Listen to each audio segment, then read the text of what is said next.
Assalamualaikum warahmatullahi wabarakatuh. Pada malam ini, saya ingin berkongsi satu ilmu, iaitu mengenai satu kisah.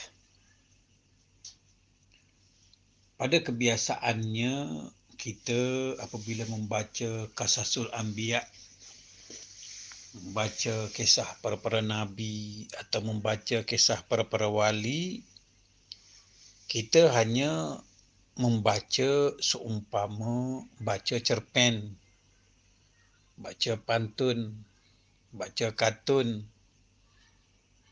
Pada malam ini, saya ingin mengajak paradigma, bacalah dengan hati, melihat yang tersirat di sebalik yang tersurat, segala cerita para-para nabi, para-para wali itu mengandungi rahsia, mengandungi pengajaran yang amat besar. Pada malam ini, saya mahu cerita satu kisah. Dengar baik-baik dengan hati yang dalam. Selami akan kisah ini sebaik mungkin untuk menjadi pedoman dalam hidup kita bermakrifat. Muslimin muslimat, para pendengar, para penonton YouTube yang dirahmati Allah. Sebelumnya, jangan sekali-kali kita lupa kepada Allah Subhanahu Wa Taala. Selawat dan salam ke atas junjungan besar Muhammad Rasulullah. Siapa kita tanpa guru dan ibu bapa? Terima kasih ibuku. Terima kasih ibuku, terima kasih akan bapakku, akan sekalian ibu-ibu kita dan bapa-bapa kita. Muslim muslimat, para pendengar yang beriman sekalian, begini kisahnya. Secara ringkasnya, pada suatu ketika, pada suatu masa, pada suatu hari, pada suatu zaman, ada sepasang suami isteri yang hidupnya melarat miskin, papa kedana, susah hidupnya. Memperkhabarkan kesusahannya kepada Nabi Musa alaihissalam. Musa kalamullah memperkhabarkan bahawasanya beliau ini susah keadaan hidupnya.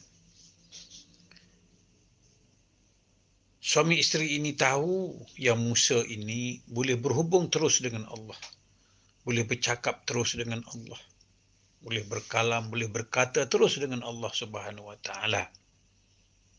Jadi kata suami isteri ini, perkhabarkanlah kepada Allah Subhanahu Wa Taala ya Musa, yang bahawasanya aku ni miskin. Inginlah aku memohon sedikit kekayaan. Aku tahu engkau ini Musa boleh berkalam terus dengan Allah. Jadi pergilah engkau menghadap Allah, berceritakan terus kepada Allah Subhanahu Wa Taala akan kesusahanku. Lalu diringkaskan cerita, pergilah Nabi Musa alaihissalam menghadap Allah Subhanahu Wa Taala, mengadu akan cerita si fulan bin si fulan, sekian. Jadi meringkaskan ceritanya lagi, Allah makbulkan permintaan sepasang suami isteri itu melewati Nabi Musa. Kata Allah Subhanahu Wa Taala, ya Musa, aku kabulkan akan permintaanmu, melainkan hanya 1 tahun. Artinya Allah memberi kekayaan kepada suami isteri yang miskin itu hanya 1 tahun, tidak lebih daripada 1 tahun. Maka kayalah suami isteri itu dengan kekayaan yang berlimpah ruah. Pun begitu, suami isteri ini seorang yang tidak takbur, dia faham akan rezeki itu daripada Allah Subhanahu Wa Taala.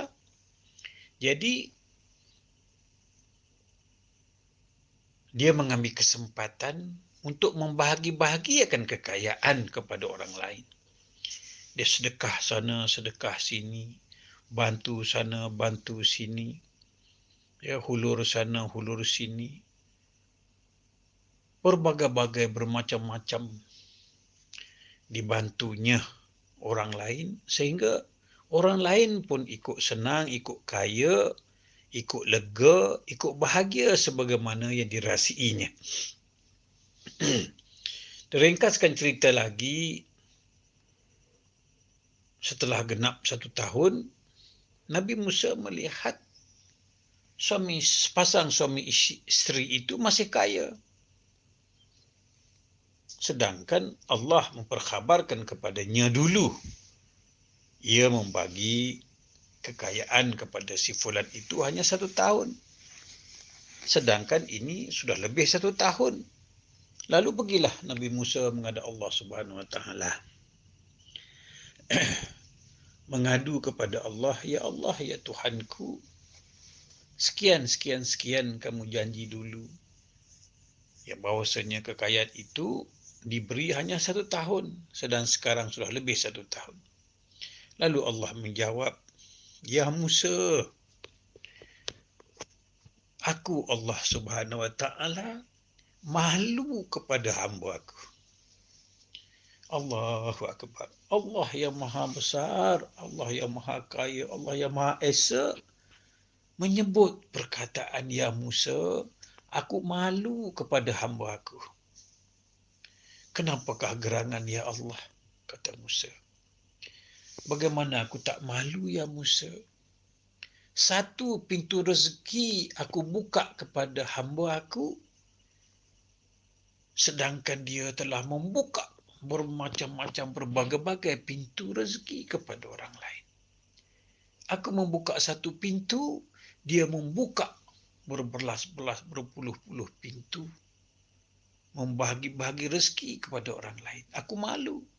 Aku memberi 1 pintu rezeki.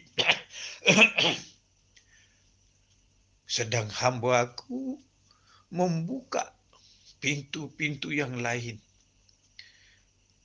Itulah makanya Allah malu menarik akan janjinya hanya 1 tahun.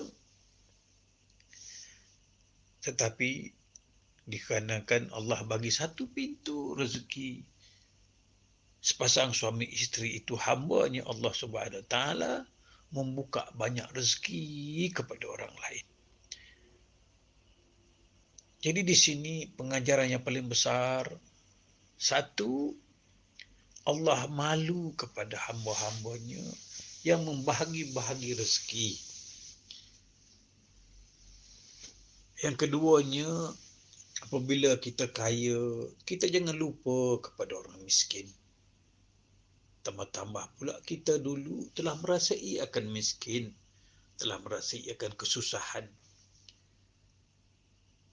Ya, jadi itulah anak-anak dikasih sekalian, dengarlah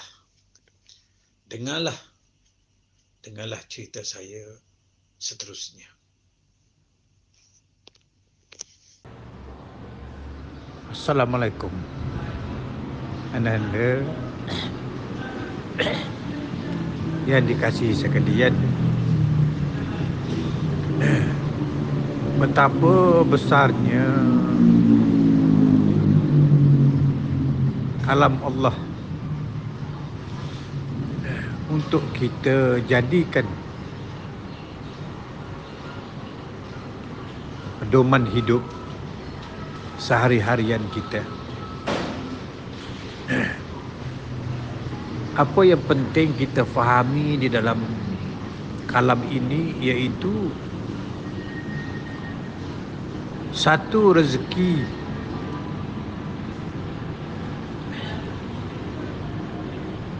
satu pintu rezeki Allah bagikan kepada kita, kita boleh membukakan pintu-pintu rezeki kepada orang lain. Umpamanya kita diberi sebuah restoran, diberi sebuah syarikat. Di dalam syarikat itu kita boleh menggajikan orang. Kita boleh gaji kerani, kita boleh gaji driver, kita boleh gaji tukang sapu, kita boleh gaji yang jaga akaun. Allah bagikan kita satu punca rezeki, iaitu syarikat transport umpamanya. Allah menjadikan kita satu rezeki, membuka satu restoran, membuka satu perniagaan. Allah memberi kita pintu rezeki membuka satu perniagaan. Tetapi kita pula membuka berbelas-belas pintu rezeki untuk orang lain. Ini yang dimaksudkan kalam Allah tersebut. Yang kedua, nanda, apabila kita bersedekah, apabila kita banyak bersedekah, Allah limpahkan rezeki kepada kita. Sebagaimana kalam di atas,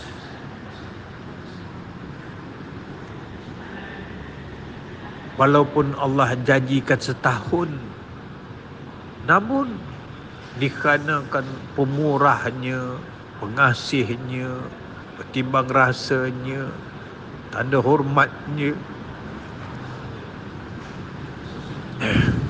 ingat kepada ibu bapa, ingat kepada guru-guru, ingat kepada anak isteri, ingat kepada pekerja, Allah akan limpahkan rezeki kita. Tetapi kita kebanyakan tak nampak ini. Jadi syukur, alhamdulillah, dengan membaca kalam Allah dan diletakkan kalam Allah itu di atas diri kita. Jadikanlah diri kita sebagaimana kalam Allah. Allah membuka kita satu pintu ilmu. Kita buka pintu ilmu itu kepada orang lain. Kita kongsikan kepada orang lain. Allah membuka satu pintu rezeki, kita membuka pula berbilang-bilang pintu rezeki kepada orang lain. Yang keduanya, ingat, barang siapa yang bersedekah akan hilang segala penyakitnya, akan hilang hasad dengki, akan hilang perasaan tamak, akan hilang rasa nak mencuri harta orang, akan hilang rasa nak menganiayai orang. Hanya dengan pintu rezeki, pintu bersedekah. Dengan pintu bersedekah akan menghilangkan banyak pintu-pintu lain, akan membukakan banyak pintu-pintu lain, menutup banyak pintu lain dan membuka banyak pintu lain. Itulah nanda dikasihi, baca sesuatu kalam ini hendaklah diletak kepada diri kita sendiri. Alangkah beruntungnya kita menjadi seorang majikan. Dengan menjadi majikan, dengan menjadi guru, kita memperhambakan diri kita untuk menyenangkan orang lain. InsyaAllah Allah ganti akan kesihatan tubuh badan kita, Allah ganti akan perasaan kita, Allah gantikan kesihatan, ya, akal fikiran kita, jantung kita, hati kita berjalan, buah pinggang kita berjalan dengan lancar, insya-Allah. Marilah sama-sama bermula pada hari ini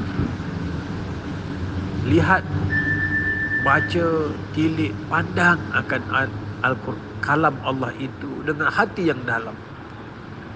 Allah bagi satu punca rezeki kepada kita, umpamanya Allah bagi kita gaji 100. Mari kita kongsikan 100 ini kepada orang lain. Biarpun RM5 daripada 100, kita sedekahkan RM5.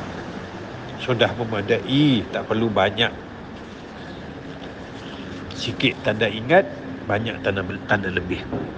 Wabillahi taufiq wa hidayah. Wassalamualaikum warahmatullahi wabarakatuh.